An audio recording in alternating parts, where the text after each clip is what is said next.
वेद को प्रमाण नहीं मानता, पुनर्जन्म नहीं मानता, जो शव है उनका भूमि में संस्कार कर देता है और कोई कर्मकांड नहीं करता, ऐसा व्यक्ति केदारनाथ का रावण बना हुआ है जी। और न तो पूजा करता है न वहाँ रहता है जी। और जो ड्रामा आता है उसका 20% अपना कमीशन में ले देता है। जी शंकराचार्य जी, बहुत बहुत धन्यवाद समाचार प्लस से खास बातचीत करने के लिए। आचार्य प्रमोद जी, जो शंकराचार्य जी कह रहे थे और जो अपनी बात आप कह रहे थे, मैं चाहूंगा अपनी बात पूर्ण करें और इस पर जरा आप अपनी टिप्पणी में दें प्लीज। देखिए, मैं कह रहा हूं दुखद बात यह है कि जगत गुरु शंकराचार्य की एक गरिमा होती है। हाँ। उनका इशारा उन्होंने दे दिया। अब ये जो रोज रोज का विवाद है, ये तो ऐसे है जैसे दो पहलवान कोई गली मोहल्ले के अखाड़ों में लड़ रहे हैं। बिल्कुल ठीक है। इससे वाकई हमें दुख पहुंचा है। जहां तक सवाल है केदारनाथ की सफाई का, तो उत्तराखंड की जो सरकार है वो सारी चीजों में, या देश की सरकार है, उसको हमारी धार्मिक भावनाओं का ख्याल रखते हुए, और करोड़ों लोगों की आस्था का प्रश्न है ये, और केदारनाथ के कपाट खुले हुए हैं, तो उसकी सफाई पहले से करनी चाहिए और अब तक तो कर देनी चाहिए थी। तीसरी बात ये मैं कहना चाहता हूं बड़े विनम्र शब्दों में कि जगत गुरु शंकराचार्य ने अपनी बात को कह दिया है। अब जो दूसरे लोग हैं उनके अपने अपने स्वार्थ हैं। कुछ तो इसलिए विरोध कर रहे हैं क्योंकि वो स्वरूपानंद जी के विरोधी हैं, इसलिए विरोध कर रहे हैं, क्योंकि स्वामी स्वरूपानंद जी उनको असली शंकराचार्य नहीं मानते। तो मुद्दा ये है कि वो जो सब नकली शंकराचार्य हैं वो सब इस पे टारगेट करते हैं स्वामी स्वरूपानंद जी के ऊपर। वो रावल के पक्ष में नहीं है। मैं बड़ी साफ गोई से बात कर रहा हूँ। अमिताभ जी मुस्कुरा रहे हैं। अधोक्षानंद जी भी इसमें एक है जो शंभू शंकराचार्य। प्रश्न ये है कि जो शंकराचार्य जिनको स्वरूपानंद जी की तरफ से ये बार बार कहा जाता रहा है और अपमानित किया जाता रहा है, और कुंभ के उसमें विवाद हमेशा खड़ा रहा है, वो यही विवाद था कि ये शंकराचार्य नहीं है। तो स्वरूपानंद जी के ऊपर अटैक करने के लिए रावल के कंधे इस्तेमाल हो रहे हैं। हाँ। और जहां तक रावल का सवाल है, मैं रावल के ऊपर भी ये कहना चाहता हूं, जो वहां लिंगायत हो या कोई भी हो, हाँ। जो भगवान महादेव जो कालों के काल महाकाल की साथ रहता है, वह मौत से क्यों डरा? उसे तो गले लगा करके भगवान को वहीं मर जाना चाहिए था। क्योंकि मैंने आपके चैनल्स पे देखा है कि घंटा पकड़ के भी लोग बच गए, नंदी की पूंछ पकड़ के बच गए। बिल्कुल। तो वो नहीं, कानपुर की देखिए, जब हमारा नंदी को पकड़े रही, एग्जैक्टली कुछ नहीं हुआ। एग्जैक्टली। तो जो हम तो दूर रहते हैं, हमारी भगवान में इतनी आस्था हो सकती है, जो भगवान के निकट रहता था वो भगवान को लेके क्यों भागा? हाँ। तो ये बहुत तरह के प्रश्न है, मगर इन सब के बावजूद मैं बड़ी जिम्मेदारी से ये कहना चाहता हूं कि जगत गुरु शंकराचार्यों की एक गरिमा है, मर्यादा है, उससे नीचे आकर के उन्हें बात नहीं करनी चाहिए। और उनको एक इशारा दे देना चाहिए। जहां तक सवाल है केदारनाथ में संत महात्मा चल के सफाई करें, तो बिल्कुल शंकराचार्य जी चले, हम लोग सब लाखों की संख्या में चलने को तैयार हैं जी। लेकिन ये जो कुत्ते फजीते हो रहे हैं गली मोहल्ले के पहलवानों की तरह, ये नहीं होना चाहिए। इससे धर्म के प्रति लोगों की जो आस्था है ना, वो तो शायद कम नहीं होगी, लेकिन एक अजीब सा तमाशा बन के हमारा धर्म। सर्वानंद जी, एक जो तमाशा ये बन रहा है, इस तमाशे को हम कैसे रोकें, ये भी एक सवाल अपने आप में। लेकिन एक बात बता दूं, अभी आचार्य प्रमोद कृष्णम जी ने भी आपने कहा, मैं आपको फिर कह दूं कि ये जो ज्योतिर्लिंग है हिमालय तो केदारे, ये भगवान का पृष्ठ भाग है। जब वो महेश बने। सर्वानंद जी, तो मैं आपको धृष्टता कर रहा हूं फिर से, टीवी की मजबूरी है, मुझे सब लोगों को लेना होता है। गणेश गोदियाल साहब हमारे साथ हैं। आप केदारनाथ मंदिर समिति जो है उसके अध्यक्ष हैं, आप कांग्रेस के विधायक भी हैं। गणेश गोदियाल साहब, बहुत स्वागत है आपका समाचार प्लस पर। जी जी जी। अच्छा, ये बताइए, ये क्या विवाद है भाई? इस विवाद से तमाम धर्माचार्य दुखी हैं। मैं अभी फोन से आपके चैनल पर जो चर्चा चल रही है उसको सुन रहा था। मैं ये तो नहीं जान पाया कि कौन कौन सज्जन इसमें चर्चा में भाग ले रहे हैं। मैं बता रहा हूँ, आचार्य प्रमोद कृष्णम साहब हैं और स्वामी श्री सर्वानंद जी महाराज हैं। हाँ, कोई बात नहीं। मैं स्पष्ट रूप से बहुत शॉर्ट में मंदिर समिति के पक्ष को आपके सामने रखना चाह रहा हूँ। जी जी। सबसे पहले तो हम सभी जो धर्म से जुड़े हुए लोग हैं, आदरणीय शंकराचार्य हैं, सब हमारे पूजनीय हैं, चाहे शंकराचार्य जी हैं, रावल जी हैं, सब हमारे पूजनीय हैं। हाँ।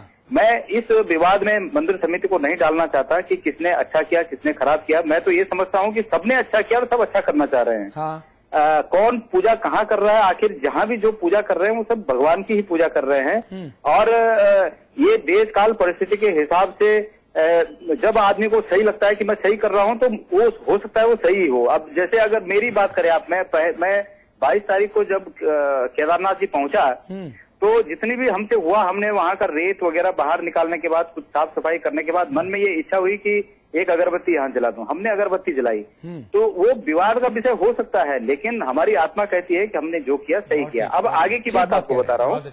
जितने भी आदरणीय लोग, जितने भी पूजनीय लोग इस बात में अपनी बात को रख रहे हैं, उनका विचार, उनके विचार को मैं काटना नहीं चाहता। उनके विचार अपनी जगह बहुत सही है, लेकिन जहां तक पूजा की बात है, पूजा, केदारनाथ में पूजा को शुरू करना बद्रीनाथ केदारनाथ मंदिर समिति का पहला कर्तव्य है, और इस कर्तव्य को पूरा करने के लिए हम लोग दृढ़ संकल्प है। जितने लोग इसमें सहयोग कर रहे हैं, हम सबका स्वागत कर रहे हैं, और हम चाहते हैं कि जल्दी से जल्दी हम केदारनाथ मंदिर जी के अंदर, मंदिर के अंदर जितने कुछ मलबा पड़ा है या रेत पड़ी है, उसको साफ करके, नहीं ये विवाद, गणेश भाई ये जो विवाद था, पूजा शुरू करें। गणेश भाई, जहां तक मुझे पता ही जो विवाद था, ये विवाद सिर्फ इसलिए हुआ कि साहब स्वरूपानंद जी सरस्वती जगत गुरु के खिलाफ कुछ एक लोग सामने उतर आए हैं। वो अपने निजी स्वार्थ की पूर्ति करना चाहते हैं। वो जो भीमशंकर लिंगम जो हैं, आप उनके, जो रावल साहब हैं, आप उनका इस्तेमाल कर रहे हैं। आप जो लिंग है उसको आप शिफ्ट करना चाहते हैं किसी और जगह पर। नहीं, ऐसा है कि हम चाहे वो भीमाशंकर लिंग हो या कोई अन्य सम्मानित व्यक्ति हो, किसी को भी ये परमिशन नहीं होगी कि वो अन्य जगह केदारनाथ मंदिर को या शिफ्ट करने की बात करनी तो बहुत दूर की बात है। इसको सोचे भी, ये किसी को परमिट नहीं है, ये किसी को ये अलाउ नहीं है। ठीक है। लेकिन अभी मैंने कुछ दिन, 3-4 दिन पहले भीमाशंकर लिंग साहब का, रावल जी का भी ये बयान पढ़ा कि वो कह रहे हैं कि भाई जल्दी से जल्दी हम लोग केदारनाथ में पूजा शुरू करना चाहते हैं। और शंकराचार्य जी भी यही चाहते हैं। तो मैं ये कह रहा हूँ कि सब यही चाहते हैं, हम सब मिलकर इस काम को और जल्दी करें, और इसको जो है वहां पर केदारनाथ जी में जल्दी पूजा शुरू हो, जल्दी यात्रा शुरू हो। जी, बहुत बहुत धन्यवाद भाई गणेश गोदियाल साहब, बहुत शुक्रिया समाचार प्लस से बात करने के लिए। आचार्य सर्वानंद जी, बहुत संक्षेप में अपनी टिप्पणी दिए, 30 सेकंड में। वहां से लिंग तो कभी शिफ्ट हो ही नहीं सकता है। इसकी तो बात करना ही बिल्कुल गलत है। केदारनाथ है, बहुत सतयुग से चला आ रहा है। बस ये है कि ये विवाद शंकराचार्य या लिंगायत जो चाह रहे हैं, वहां पूजा तो होना ही है। जैसे वो गया, उसने अगरबत्ती भी जलाई, तो पूजा बहुत जल्दी स्टार्ट होगी, फिर धाम स्टार्ट हो जाएगा। ये अपना संतों का जो विवाद हुआ, संतों को वहां पहुंच करके, जैसे आचार्य ने कहा, सफाई करना चाहिए, उनका सहयोग करना चाहिए। तो हम सब लोग मिलकर के वहां जाएं और सहयोग करें, लेकिन झगड़ा विवाद खत्म करें। चलिए, आचार्य प्रमोद कृष्णम साहब, 30 सेकंड फॉर यू प्लीज। बस मैं ये कहना चाहता हूं कि एक तो जो केदारनाथ की पूजा का जो सवाल है वो ठीक है, पुजारी करें, लेकिन अखिल भारतीय संत समिति है, भारत साधु समाज है, सारे मिलके इसको निपटा लेंगे। इसको अखाड़ा नहीं बनना चाहिए।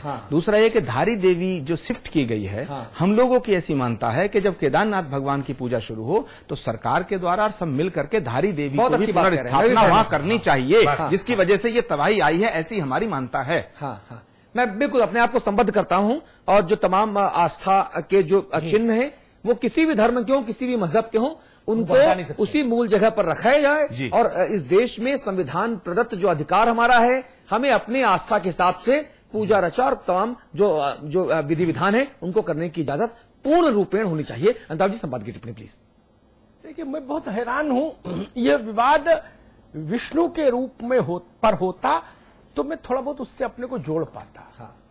ये शंकर के रूप पर हो रहा है विवाद। शंकराचार्य जी अलग धारा में, आदि शंकराचार्य ने जिनको सेवादार नियुक्त किया वो अलग झंडा फहरा रहे हैं। कोई नहीं देख रहा, नमामि मीशा निर्वाण रूपम विभुम व्यापकम ब्रह्म वेदम स्वरूपम अजम निर्गुणम निर्विकल्पम निरीहम चिदाकाशम आकाश वासम भजेयम। शंकर वो रूप है, वो रावलों और शंकराचार्यों के बंधन में बंधने वाला व्यक्ति प्रकाश पुंज है क्या? बहुत अच्छा। हम आप तय करेंगे उसको, जिसके त्रिशूल की नोक पर काल की धुरी रहती हो, उसको हम तय करेंगे बैठकर 4 लोग अलग अलग ढंग के वस्त्र पहनकर कि बाबा इधर आ जाओ महादेव। देव होना सरल है, हर देव के साथ अवगुण जुड़े हैं। इतिहास पढ़ के देखिए, वेद शास्त्र पुराण स्मृति ब्राह्मण तैतृ जितने सब पढ़ लीजिए, हर देव के साथ कुछ कुटिलता, कुछ चारित्रिक दोष जुड़े। प्रमोद जी गलत कहूं तो टोकिएगा। महादेव होना कठिन है। बहुत अच्छी। जब सब त्याग देते हैं तो महादेव होते हैं, और जब सब पा लेते हैं तो सिर्फ इंद्र होते हैं। बहुत अच्छा, ये समझना होगा। बद्रीनाथ महाराज में, बद्री विशाल के यहां क्या होता है बद्रीनाथ जी में? आखिर ये व्यवस्था हमारे शास्त्रकारों ने की कि जब मौसम प्रतिकूल होगा तो उसको नाम दे दिया कि हम नारद सेवा करेंगे भगवान की। क्यों? क्योंकि व्यक्ति नहीं रह सकता वहां, लिंगायत हो, शैव हो, वैष्णव हो, कोई हो, मर जाएगा, रह ही नहीं सकता। तो व्यवस्था की ना कि देव पूजन करेंगे, वैसी ही व्यवस्था केदारनाथ के लिए की, केदार बाबा के लिए, कि देव पूजन और मानव पूजन। बद्री में बांट दिया कि भाई 6 महीने भगवान नर रूप में है तो व्यक्ति पूजा करेंगे शरीरी लोग, और जब नारायण रूप में आएंगे तो अशरीरी नारद सेवा करेंगे। ये देखना होगा। और तीसरी बात जिसकी ओर इशारा किया हमारे भाई प्रमोद जी ने, मैं कहूंगा, मैं व्यक्तिगत तौर पर आदि शंकर की परंपरा की पवित्रता का बहुत बड़ा हिमायती हूं, और इसके लिए मैंने कई संतों की नाराजगी भी ली, प्रमोद जी जानते हैं। अधोक्षानंद जी कल वो दिल्ली में एक समारोह में थे, उत्तर प्रदेश के एक मंत्री को सम्मानित कर रहे थे, जिन मंत्री पर भारत मां के प्रति कुछ विचित्र शब्द कहने का आरोप लगा, अदालत में मामला गया। डायन, हाँ, डायन कहा भारत मां को। वो उनको सम्मानित कर रहे थे, धर्म रक्षक हैं। अब उनको आदि शंकर की परंपरा का कैसे मान लूं? मैं वासुदेवानंद जी महाराज और स्वरूपानंद जी महाराज का विवाद समझ सकता हूं, स्वीकार कर सकता हूं, लेकिन अधोक्षानंद जी को स्वीकार नहीं कर सकता ना। मेरा मानना यह है, भगवान शंकर की पूजा के लिए चिंतित मत होइए आदि शंकराचार्य जी और रावल जी, मत होइए। वो खुद में पूजा से परे सत्ता है। और जो लोग ये कहते हैं कि पहले केदारनाथ के मंदिर की साफ सफाई होनी चाहिए, मैं उनसे भी सहमत नहीं, विनम्र रूप से कहूंगा। पहले बच्चों को भोजन दीजिए, पिता तभी खा पाएगा। कोई बाप मुझे बता दीजिए जो कहे कि बच्चों को मरने दो, पहले मेरी खाट बिछाओ। कोई बाप है क्या ऐसा महाराज जी, सर्वानंद जी महाराज? नहीं, नहीं, बिल्कुल नहीं। वो बापों का बाप है, देवों का देव है। 1 साल लगे, 2 साल लगे, कोई चिंता नहीं, काल उसकी नेत्र की गति से नियंत्रित होता है जी। क्या फर्क पड़ता है अगर 1-2 साल लग जाए? उत्तराखंड बहाल होना चाहिए जी, उत्तराखंड बसना चाहिए, लोग वहां प्रसन्न होने चाहिए, तो महाकाल अपने आप प्रसन्न हो जाएंगे। ठीक बात। और ये जितने भी लोग वहां झगड़ा फसाद लालच से कर रहे हैं, इन सबको बाहर करिए। कोई चौकीदार ईश्वर का अवतार नहीं हो सकता। वो लिंगायत हो, वो शैव हो, वो वैष्णव हो, किसी मठ का हो, किसी मठ का पुजारी हो, किसी मंदिर का पुजारी हो। वैष्णो देवी में पूजा करने वाला भगवती का अवतार नहीं हो सकता। बहुत अच्छी बात। केदारनाथ की पूजा करने वाला बाबा केदार नहीं हो सकता। महाकाल की पूजा करने वाला उज्जैन का पंडित महाकाल हो जाएगा क्या? अभी नहीं, ये सोचना चाहिए। हम लोग नौकर हैं उस सत्ता के, हम सेवक हैं, हम चारण हैं।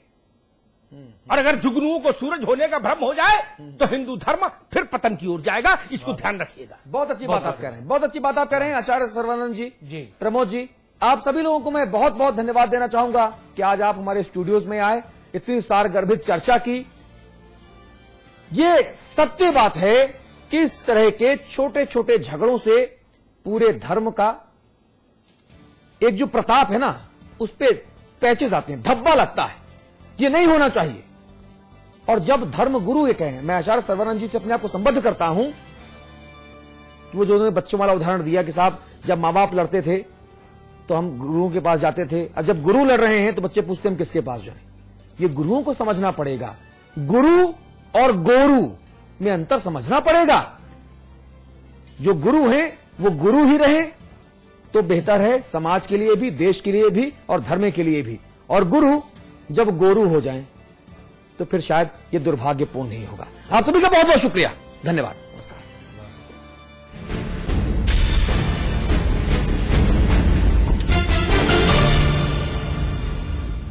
दैवीय आपदा की भीषण त्रासदी से उत्तराखंड में हुए नुकसान और प्रभावित लोगों को मदद पहुंचाने के लिए देश भर से विभिन्न संगठनों एवं संस्थाओं द्वारा सहायता प्रदान की जा रही है। राज्य सरकार आप सभी के इस सेवा भाव का सम्मान करती है। सरकार द्वारा राहत सामग्री के व्यवस्थित ढंग से संकलन एवं वितरण हेतु राहत सामग्री संग्रहण एवं वितरण केंद्र महाराणा प्रताप स्पोर्ट्स कॉलेज रायपुर, देहरादून में स्थापित किया गया है।